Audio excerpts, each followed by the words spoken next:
하나님 말씀 봅니다. 요한복음 13장 66절입니다.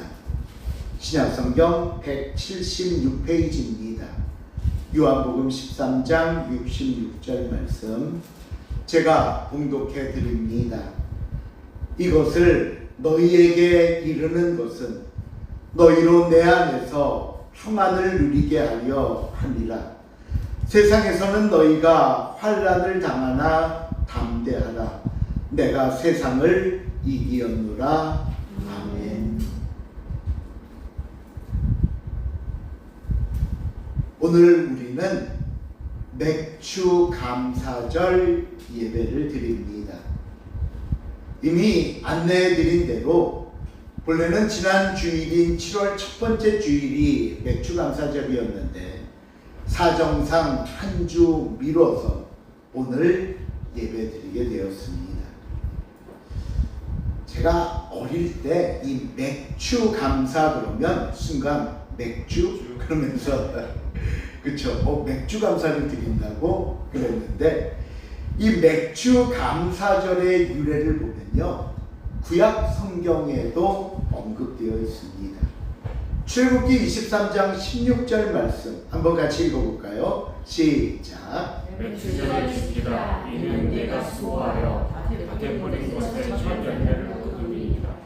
하나님께서 이스라엘 백성에게 너희는 크게 세 가지 절기는 꼭 지켜라 라고 말씀하신 절기들이 있었는데 이 중에 하나가 바로 맥주절입니다.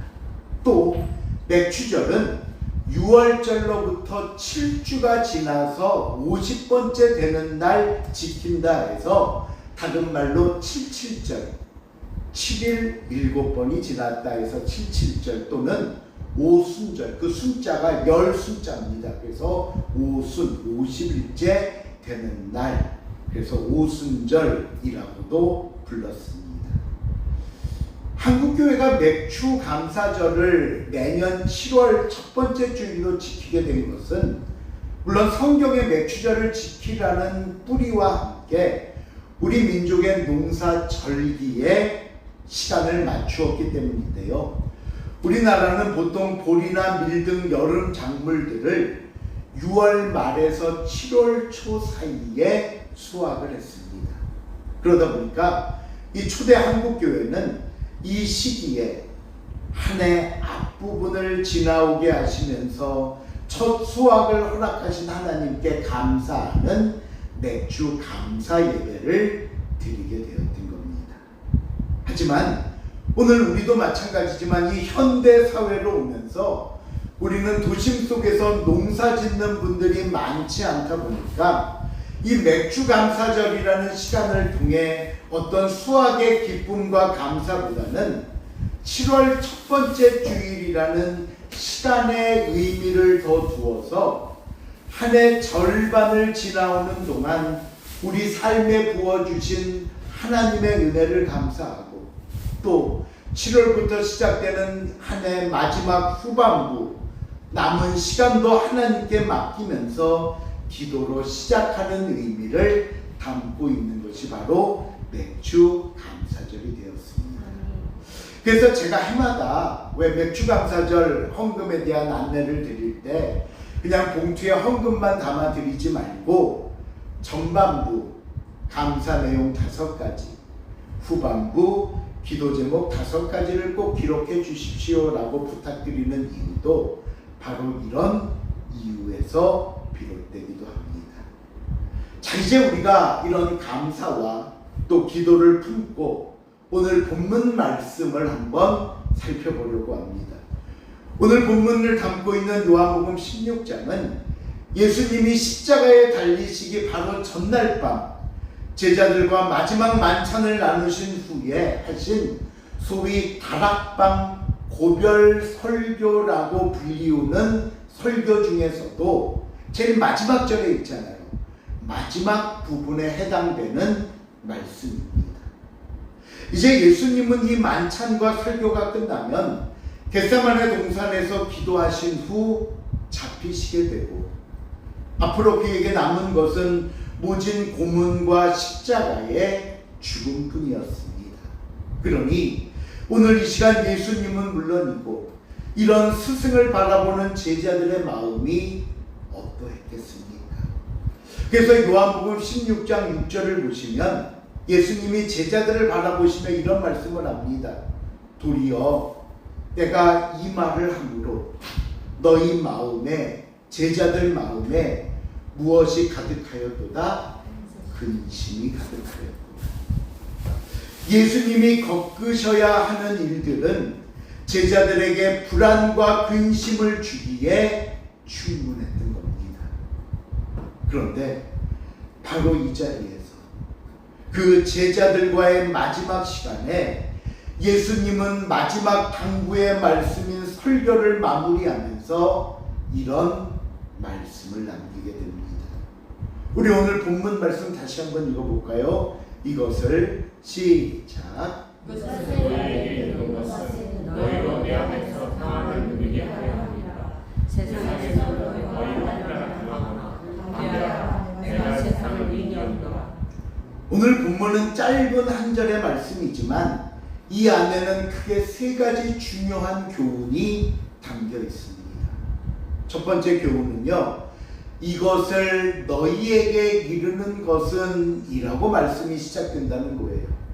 이게 왜 중요하냐 하면 예수님은 이제 설교를 16장을 통해서 쭉 하시고 나서 마지막 결론 부분에 도달했는데 이것을 내가 너희에게 이르는 것은 이라고 다시 한번 주제를 전환하고 화제를 전환하면서 내가 이제 앞으로 말하려고 하는 이의 마지막 한 절의 말씀은 그저 설교의 결론을 장식하는 마무리가 아니라 다시 분명한 목적을 가지고 전하는 새롭고 특별한 메시지라는 전환점을 심어주는 겁니다. 그래서 이 말의 의미는 제자들아, 내가 이제부터 중요한 내용을 너희에게 전하겠다 라고 새롭게 말씀을 시작하는 거예요. 그렇다면 예수님이 그 마지막 설교 마지막 부분에 와서 다시 새롭게 전환하는 주제의 내용이 뭐냐? 그 뒤에 이어지는 말씀을 보면 이렇게 나옵니다. 너희로 내 안에서 무엇을? 평안을 누리게 하려 합니다. 여러분, 누가 평안을 얻기를 바란다고 말씀하는 겁니까? 예수님? 아니면 제자들? 누구? 제자들입니다. 그렇죠? 근데 제가 조금 전 바로 앞에서 지금 이 말씀을 하고 계시는 예수님의 상황과 심정을 말씀드렸지요. 곧 제자 중 한 사람, 다른 사람도 아니에요. 제자 중 한 사람인 유다의 배신으로 인해 로마 군인들에게 잡혀가시게 될 것이고 이리저리 끌려다니며 채찍을 맞고 고문을 당하시고 나서 마지막은 십자가에 달려 돌아가시는 겁니다. 이것이 얼마나 힘들고 고통스러운 일인가를 아시기에 예수님은 마지막 겟세마네 동산에서 뭐라고 기도합니까? 아버지여, 이 잔을 내게서 옮겨주옵소서. 땀방울이 핏방울이 되도록 기도하셨던 주님입니다. 그런데 그런 예수님께서 자기의 두려움이나 아픔을 털어놓으면서 누가 나를 좀 알아줬으면, 누가 나의 길에 가는 길에 위로나 응원이라도 좀 해줬으면 하는 자신을 위한 당부나 부탁이 아니라 온통 그 마지막 당부는 제자들 걱정이었습니다. 제자들의 평안을 기도하며 당부하는 말씀을 주고 계시는 겁니다. 그러기에 이 말씀 뒤에 이어지는 말씀은요, 이런 아픔과 고통의 현실과 상황 속에서 예수님은 제자들이, 그리고 오늘 저와 여러분이 어떻게 하면 평안을 누릴 수 있는가에 대한 가르침을 마지막으로 전해주고 계시는 겁니다. 자, 그럼 이어지는 말씀을 볼까요? 오늘 본문의 두 번째 교훈, 세상에서는 너희가 환난을 당하나. 여러분, 이상하지 않습니까? 바로 앞에서 평안을 위해 기도하고 평안을 누리기를 바란다고 말씀하신 예수님이 정말 1초 10초도 지나지 않아 환난을 말씀합니다. 그것도 환난 당한다는 것을 당연하게 여기며 말씀하고 있습니다. 여기서 오늘 저와 여러분이 깨달아야 할 신앙의 모습이 있습니다. 어떤 사람들은요, 우리가 예수 믿으면 슈퍼맨이 되는 줄 압니다. 기도하면 학생들은 모두 시험에 100점 맞고 1등하고 모든 병이 순간 다 낫고 사업에 성공하고 아픔과 어려움과 고난과 낙심이 사라지면서 1년 365일 궂은 날 없이 매일 웃고 즐겁고 행복한 시간으로만 채워지는 줄 압니다. 만일 예수 믿고 이게 사실이라면 생각해 보세요. 세상에 예수 안 믿을 사람 없어요. 그렇죠? 예수 믿으면 다 1등하고 성공하고 승리하고 행복한데 예수 안 믿는 게 바보지요. 그런데 알잖아요. 우리의 현실은 그렇지 않습니다. 성도라고 부르는데 아니 하나님의 자녀고 하나님이 사랑하는 자녀라고 하지만 우리의 삶에는 여전히 고난이 있고 아픔과 눈물이 있습니다. 때로는 우리의 바람과 기대에 미치지 못하고 우리가 그렇게 간절히 기도하고 소원하고 애타게 부르짖었지만 정반대의 결과를 맞이할 때도 있습니다. 바로 다른 거 아니라 지금 예수님의 말씀처럼 우리가 세상에서 환난을 당하더라는 겁니다. 그렇다면 예수님이 이렇게 환난을 언급하면서 너희는 환난 당할 거야 라고 말씀하시는 이유가 뭘까요? 분명히 앞에서는 평안을 누리길 원한다고 하시면서도 그래도 너희는 환난을 당할 거야 라고 말씀하시는 이유가 뭐냐고요.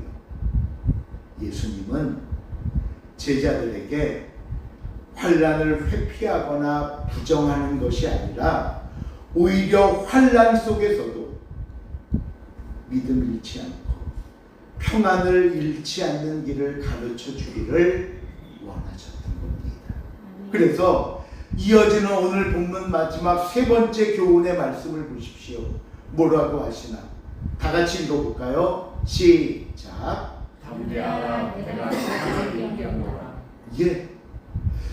그런데 이 말씀에서 놀라운 것은요, 예수님이 이 말씀을 하신 문법적 시제입니다. 이기었노라. 이미 완료된 승리로 말씀하고 계시는 거예요. 보세요. 오늘 저와 여러분 이 2026년이라는 시간은 예수님이 계셨던 2000년을 기준으로 볼 때 분명히 미래입니다. 그렇죠? 예수님이 계셨던 시간으로 볼 때 미래예요. 오늘 우리의 시간은.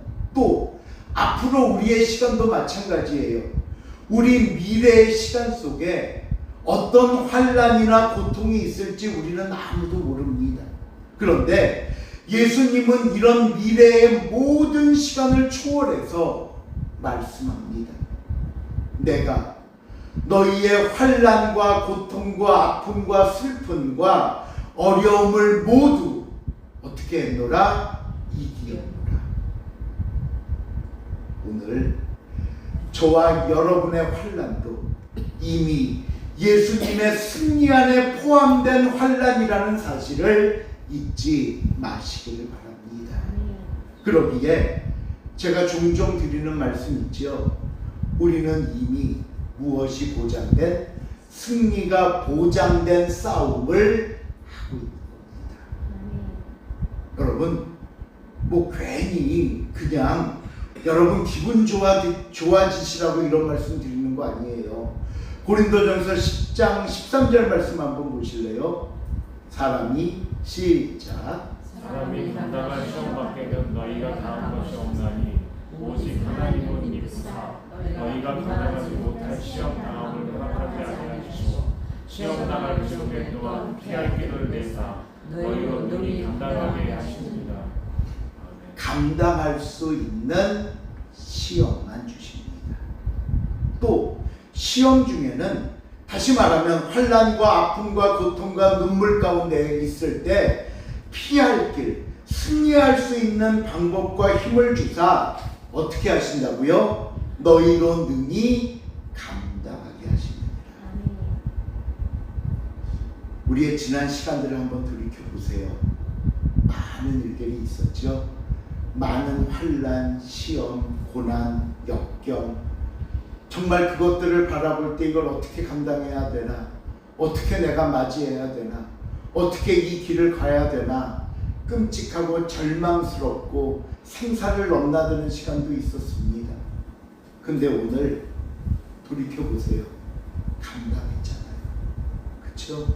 감당했잖아요. 예, 너희로 능히 감당하게 하시느니라. 그러니 승리가 보장된 싸움이지 않겠습니까? 오늘 예수님께서 담대하라, 내가 세상을 이겼노라 말씀하시는 충분한 이유가 되지 않습니까? 그러니 여러분 걱정하지 마십시오. 평안을 누리십시오. 왜? 예수님께서 세상을 이기셨습니다. 이 시간 사랑하는 성도 여러분, 우리가 이 말씀을 통해 그동안 잊고 있었던 승리의 공식을 하나 발견하게 되는데요. 그게 뭔 줄 아십니까? 우리가 그동안 우회했고 잊고 있었던 승리의 공식, 그것은요, 저와 여러분의 승리는 내가 무슨 힘을 얻고 능력을 받아서 내가 세상과 맞서 싸워서 이기겠다라는 힘 주십시오, 다짐과 투쟁이 아니라 예수님을 의지하는 겁니다. 나는 여전히 연약합니다. 난 여전히 부족하고 나는 아픔과 능력과 힘도 없지만 누가 강하기에? 예수님이 강하기에. 예수님은 이미 세상을 이기셨기에 우리는 그저 예수님만 붙잡고 가는 겁니다.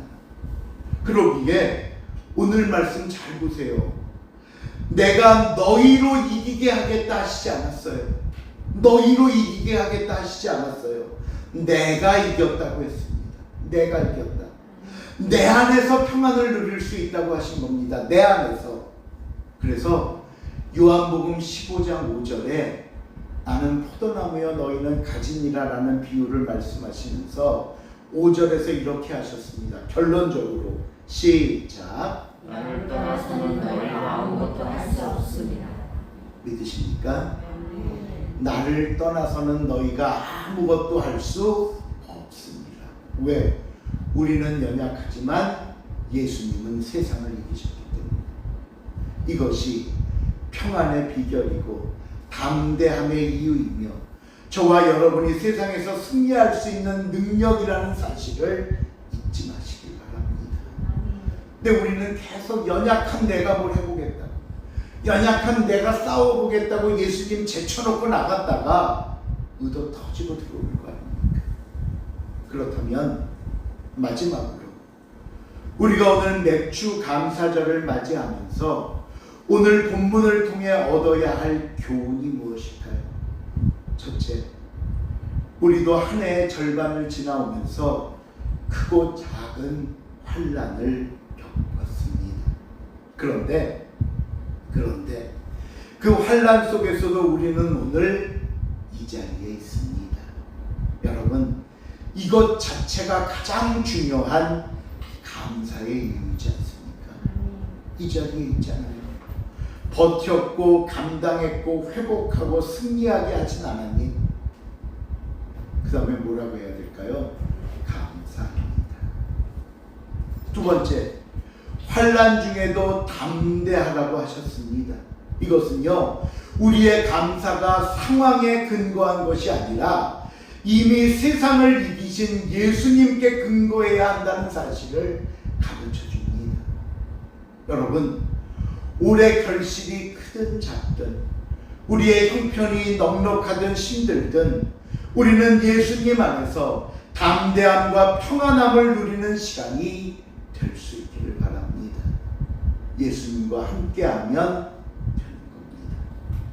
세 번째로 지금까지의 삶을 감사할 뿐만 아니라 앞으로 남은 한 해도 이미 세상을 이기신 주님께 맡기며 나가는 우리의 삶이 될 수 있기를 바랍니다. 남은 시간에도 환난은 있을 겁니다. 그러나 우리는 그 환난의 결과가 무엇인지 알고 있습니다. 예, 물론 순간은 힘듭니다. 순간은 어렵습니다. 눈물도 나고요. 우리 아까도 얘기했지만 너무 힘들면 기도 한마디 나오지 않을 때도 있습니다. 그러나 그 모든 환난과 고통의 결과는 뭐라고요? 주님이 이기셨습니다. 말씀을 냈습니다. 이것을 너희에게 이르는 것은 너희로 내 안에서 평안을 누리게 하려 합니다. 예수님 안에 평안이 있고 예수님의 승리로 인해 담대함이 있음을 우리가 잊지 말고 지난 시간에 대한 감사와 남은 시간에 대한 기도와 담대함으로 주님과 동행하는 복되고 귀한 삶이 될 수 있기를 주님의 이름으로 축원을 드립니다. 이어서